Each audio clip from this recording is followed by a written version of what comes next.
কাতারে অবস্থিত যুক্তরাষ্ট্রের সবচেয়ে বড় সামরিক ঘাঁটি আল উদেইদ থেকে হঠাৎ সেনা সরিয়ে নেওয়ার পরামর্শ দিয়েছে মার্কিন প্রশাসন।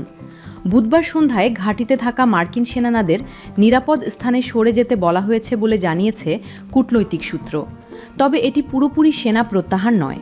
একজন কূটনীতিক বলেছেন, এটি একটি পুনর্বিন্যাস, মানে সেনাদের অবস্থান বদল করা হচ্ছে। তবে কেন এই সিদ্ধান্ত নেওয়া হলো সে বিষয়ে এখনও আনুষ্ঠানিকভাবে কিছু জানানো হয়নি। আল উদেইদ ঘাঁটিতে প্রায় 10,000 মার্কিন সেনা অবস্থান করছে। এটি মধ্যপ্রাচ্যে যুক্তরাষ্ট্রের সবচেয়ে বড় সামরিক ঘাঁটি। এর আগে গত বছর ইরানের হামলার জবাবে এই ঘাঁটিকে লক্ষ্য করে ক্ষেপণাস্ত্র ছোড়া হয়েছিল। বর্তমানে মধ্যপ্রাচ্যে আবার উত্তেজনা বাড়ছে। ইরান হুঁশিয়ারি দিয়েছে, যুক্তরাষ্ট্র হামলা চালালে তারা আবারও মার্কিন ঘাঁটিতে হামলা করবে। এই পরিস্থিতিতে কাতারের ঘাঁটি থেকে সেনা সরানোর খবর নতুন করে উদ্বেগ তৈরি করেছে।